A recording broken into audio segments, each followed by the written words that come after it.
স্রোত নদী হচ্ছে অ্যামাজন নদী। এরপরই রয়েছে পদ্মা। অনেকটা অবিশ্বাস্য হলেও সত্য, পদ্মার উপরই ব্রিজ তৈরি করে যাচ্ছে বাংলাদেশ। পদ্মা সেতু প্রকল্পের প্রতিটি পদক্ষেপই বিশ্বের মেগা ইঞ্জিনিয়ারিং ইতিহাসের নতুন সূচনা। পদ্মা সেতুর এক একটি পিলার মাটির যতটুকু গভীরে গিয়েছে, উচ্চতার হিসাব করলে সেটি প্রায় একটি 40 তলা ভবনের সমান উঁচু। অবিশ্বাস্য হলেও সত্য, মাটির এত গভীরে পৃথিবীর আর কোনো ব্রিজের পিলার যায়নি। দুর্নীতির বিশাল অভিযোগ থাকার পরও পদ্মা সেতুর মাটির তলদেশের কাজ শতভাগ সম্পন্ন হয়ে গেছে।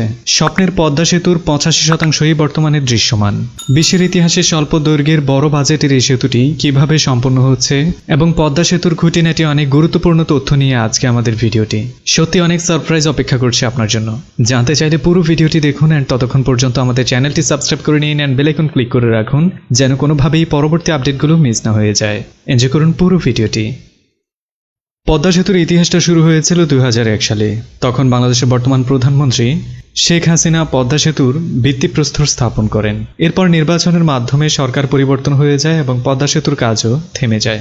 2011 সালে আরও একবার পদ্মা সেতুর কাজ শুরু করার ঘোষণা আসে, কিন্তু এবার দুর্নীতির অভিযোগে পুরোপুরি থেমে যায় পদ্মা সেতুর কাজ, যার ফলে বিশ্বব্যাংক পদ্মা সেতুতে আর্থিক সহায়তা পুরোপুরি বন্ধ করে দেয় এবং একই পথে হেঁটে যায় অন্যান্য দাতা সংস্থাগুলো।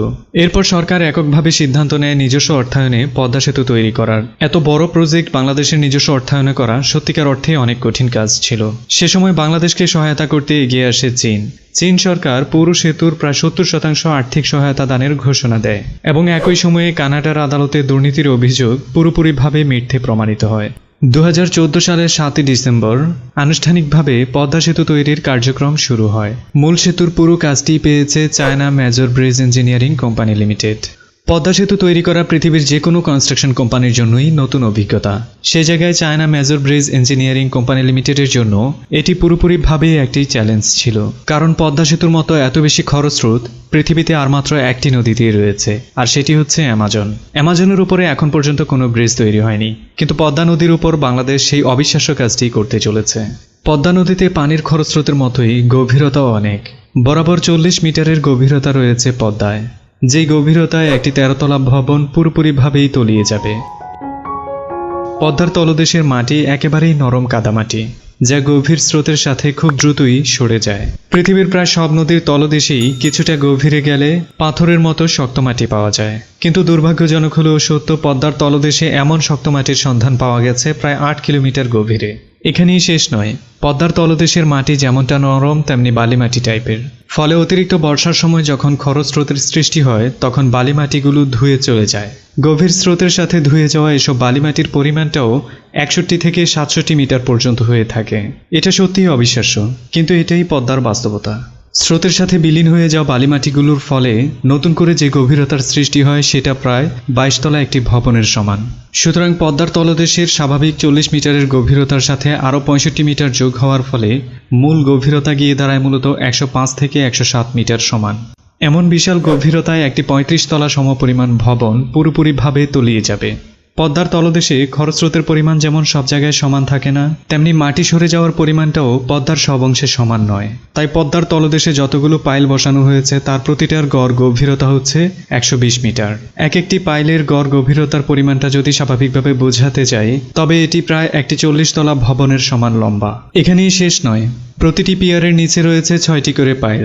6টি পাইলই আড়াআড়িভাবে যুক্ত হয়ে চলে গেছে মাটির 120 মিটার গভীরে।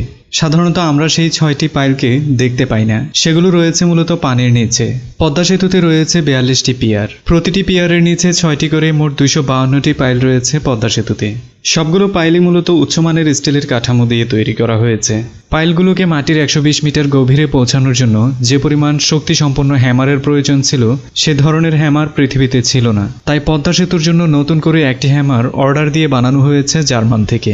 মাটির তলদেশে পৌঁছানো 6টা পাইল মাটির উপরে এসে যে পিয়ারের তৈরি হয়েছে সেই পিয়ারটিও রীতিমতো বিশাল আকারের। পিয়ারের এই আয়তনটা প্রায় 950 স্কয়ার সমপরিমাণ। ঢাকা শহরের ছোটখাটো ফ্ল্যাটগুলো এমন আয়তনেরই হয়ে থাকে। পদ্মা সেতুর সর্বমোট 42টি পিয়ারের মাথায় বসবে 41টি স্প্যান। প্রতিটি স্প্যানের দৈর্ঘ্য বরাবর 150 মিটার। সহজ ভাষায় মহাখালী বাসস্ট্যান্ড থেকে আমতলী বাসস্ট্যান্ড পর্যন্ত যতটুকু দূরত্ব, ঠিক ততটুকু দূরত্বে একটি স্প্যান আরেকটি স্প্যানের সাথে যুক্ত হচ্ছে। আর এভাবেই তৈরি হচ্ছে 6241 মিটার লম্বা এবং 18.18 মিটার প্রশস্ত পদ্মা ব্রিজ। এরই মধ্যে 31টি স্প্যান পুরোপুরিভাবেই বসানো হয়ে গেছে।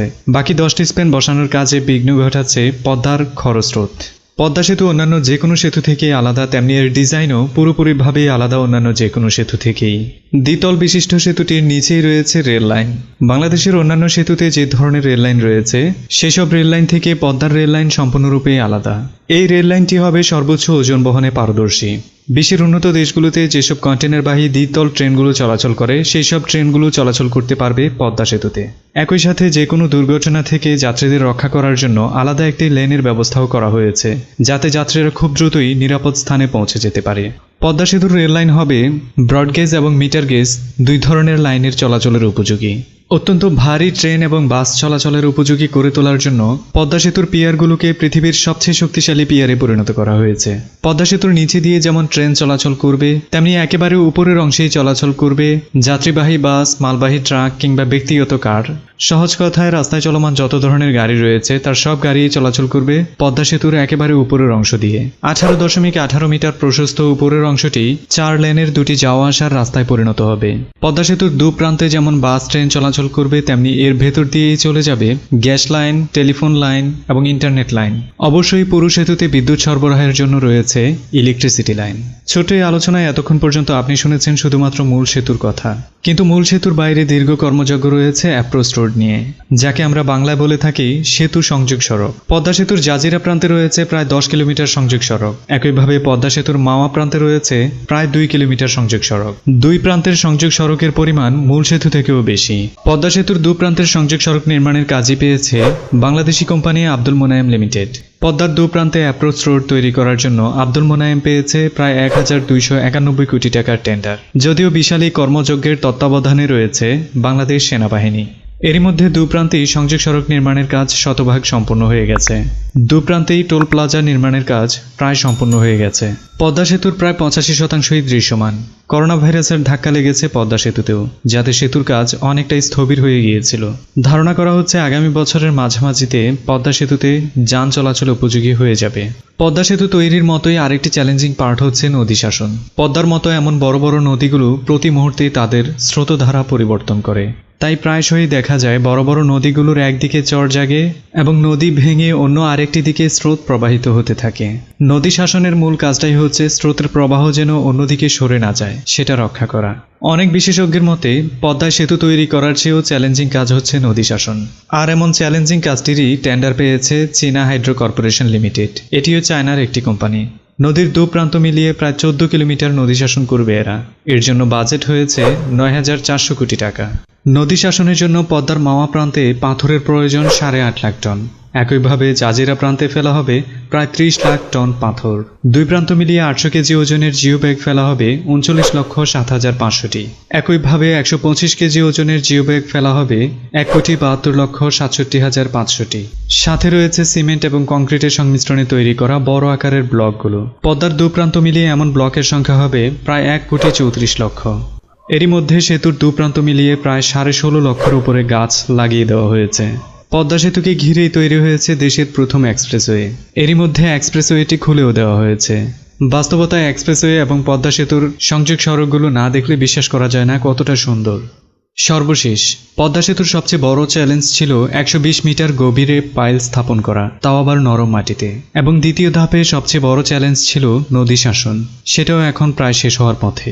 তৃতীয় ধাপে স্পেনগুলো স্থাপন ছিল অনেকটা বড় চ্যালেঞ্জ, যার 80%ই শেষ হয়ে গেছে। 10টি স্পেন ব্যতীত বাকি যে কাজগুলো রয়েছে সেগুলো খুব দ্রুতই সম্পন্ন হয়ে যাবে বলে আশা করা হচ্ছে। বিশাল পদ্মার কর্মযজ্ঞ চালানোর জন্য এর প্রান্তেই গড়ে তোলা হয়েছে রীতিমতো ছোটখাটো একটি শহর, যাতে পদ্মা ব্রিজের কর্মযজ্ঞে সামিল কর্মকর্তাদের থাকার ব্যবস্থা রয়েছে। স্বয়ং প্রধানমন্ত্রীর জন্য রয়েছে আলাদা একটি ঘর এবং যোগাযোগ মন্ত্রীর জন্য রয়েছে একটি ঘর। আছে প্রার্থনার জন্য মসজিদ এবং খেলাধুলার জন্য টেনিস কোর্ট এবং সুইমিং পুলের ব্যবস্থাও রয়েছে।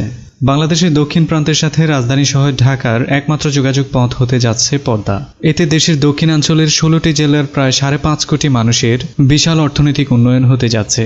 পদ্মা সেতু পুরোপুরিভাবে চালু হলে দেশের অর্থনীতিতে যুক্ত হবে নতুন 1.2 ভাগ প্রবৃদ্ধি। পুরো দক্ষিণাঞ্চলের অবহেলিত মানুষের প্রায় 1%-ই দারিদ্রতা দূরীকরণ এবং আর্থসামাজিক উন্নয়ন হবে ব্যাপক হারে। সুতরাং পদ্মা শুধু একটি সেতু নয়, এটি বাস্তবতায় বিশাল একটি স্বপ্ন ছিল মানুষের। সেই স্বপ্ন এখন দৃশ্যমান। বিভিন্ন প্রতিকূলতার কারণে কয়েক বছর সময় বেশি লেগেছে, কিন্তু বাস্তবতায় পদ্মা সেতু ঠিকই দেখা দিয়েছে। তাই একজন বাংলাদেশী হিসেবে পদ্মা সেতু নিয়ে আপনি গর্ব করতে পারেন।